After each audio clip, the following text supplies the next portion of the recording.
Hi, welcome to kitchengadgetsанdaccessories.com. My name's Fionn and this is my video for my Andrew James fully automatic ice cream maker.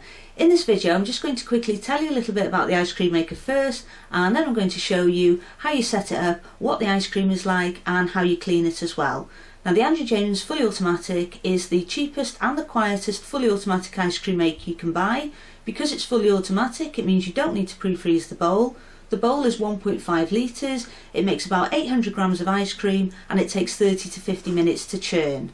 I've had this ice cream maker for about 6 months now, and what I like about it is it's very easy to use. There is a little bit of a learning curve when you're first setting it up, but I'll show you how to do that in a moment. Like I said, it's very quiet, which means you can stay in the kitchen with it whilst it's being used. It's easy to clean, and most importantly it makes lovely ice cream. Now I've seen videos of ice cream made in other more expensive ice cream makers and the consistency is very similar to what I make in the Andrew James, if not the same. The only drawbacks for me is that the body is brushed steel, which means it's a bit more prone to marks and scratches than say what stainless steel would be, but then if it was stainless steel it would be more expensive. And the lid and the churn arm are a bit plasticky. Having said that though, it does seem impossible to find a perfect fully automatic ice cream maker. Even the more expensive ones have their problems. They can be heavy, noisy. I've read reviews where people have had problems attaching the lids on, and some people for quite expensive machines have said that the machine has either seized up or broke. For me, the positives of the Andrew James far outweigh the negatives. I've never had any problems with the machine. It works as it should, it makes good ice cream and it's quiet. Plus it's not heavy, so if you need to move it about when it's not in use, you can do that quite easily. If you've got the room for a fully automatic and you like the idea of making batches and batches of ice cream, I don't think you can go far wrong with the Andrew James, but you don't just have to take my word for it. Here's the video so you can see for yourself. To take the ice cream maker apart, first of all just make sure that it's unplugged, and then you remove the blender motor like this. You untwist the lid. If you just have a look in there, see this black bit, this is what the lid just twists from, and then you just take it off like that. Take out the mixing arm, which is this, then take out the removable bowl, take off this plastic washer type thing here.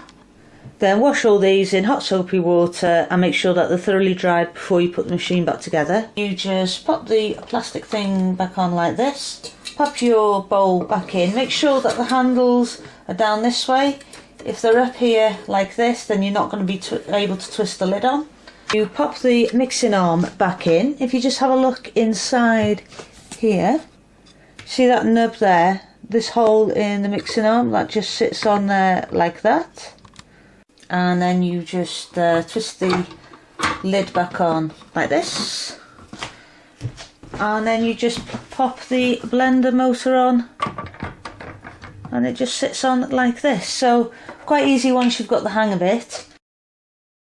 To use the ice cream maker you want to just switch it on at the wall. The default time for the machine is 50 minutes, so if you want it to run for 50 minutes just press power, press start, and it'll start turning like that.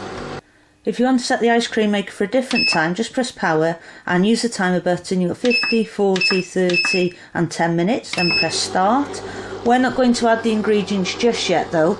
The control panel here will tell us the temperature. It's 22 degrees. We're going to let the ice cream maker run for 10 minutes with no ingredients. That'll bring the temperature of the ice cream maker down, and that's important because the colder the ice cream maker, the quicker the ice cream will freeze, the smaller the ice crystals and the smoother the ice cream. So the ice cream machine is nearly finished. As you can see it's minus 31, and when you hear this noise it means the timer has finished. We're now going to add our ice cream. Now we can do it two ways. We can either add it through the ingredients hole here, or we can add it straight into the bucket.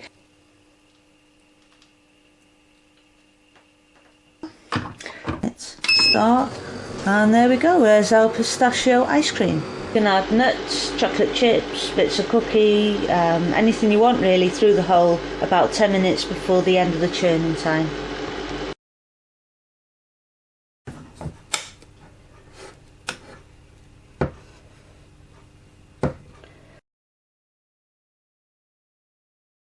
Because of this extended cooling function, it's making it a bit harder to get the mixing arm out.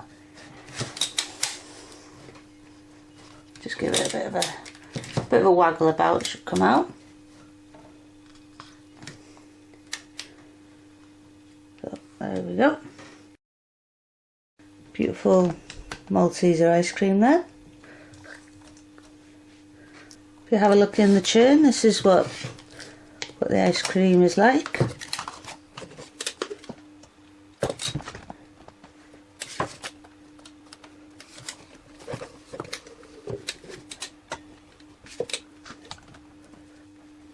So here's our Ben & Jerry's Maltesers ice cream straight from the churn, not available in any shops. You get 826 grams of ice cream for just under a litre of ingredients.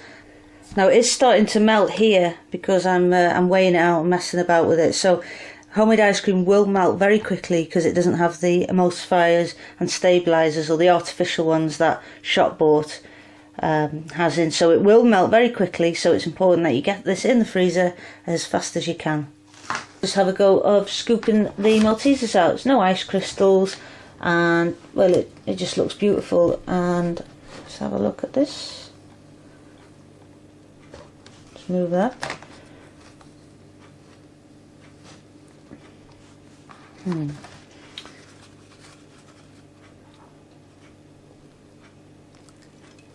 So, lovely scoop of ice cream there.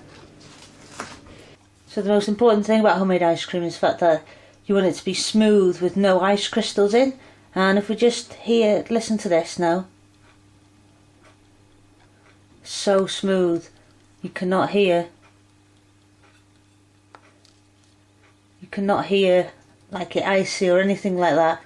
Just beautifully soft ice cream. So just check out the pistachio ice cream now. It's a bit firmer, and I think it is slightly icy, this one, certainly more than the Ben & Jerry's. So it is really nice ice cream. If you've ever bought pistachio ice cream, you know it just doesn't compare to homemade, but it is slightly icy. But if we have a look at how it's melting like it should do into a creamy liquid, and it isn't curdled or separated at all. You want to just first of all start off by rinsing the mixing arm and the bucket under some hot running water just to get rid of all the excess ice cream. I always use loads of detergent when I wash out the parts of the ice cream maker. It's just because they've been in contact with the ice cream and I just want to make sure that everything is off. I always use a soft clean cloth as well. Nothing abrasive so that nothing scratches. Just give it a rinse. If you can, leave the parts to air dry. If you haven't got time for that though, make sure you use a clean tea towel to dry everything up. And to clean the machine, you just want to make sure that it's unplugged and then just give it a wipe with a soft soapy cloth.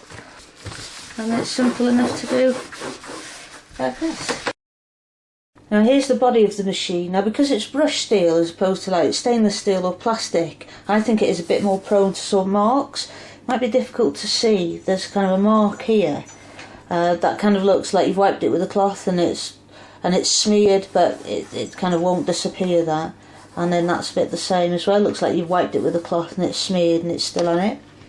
Now the bowl is aluminium, and because of this, it's a soft metal, so it's a bit more prone to scratching as well. If you can see here, you've got some scratches underneath just from where the bowl has spun round at the bottom. If we just have a look inside as well, you can see a little scratch there. There's some scratches here from the bowl spinning, and then if you just have a look right down there, you can see that there is a little scratch at the bottom as well.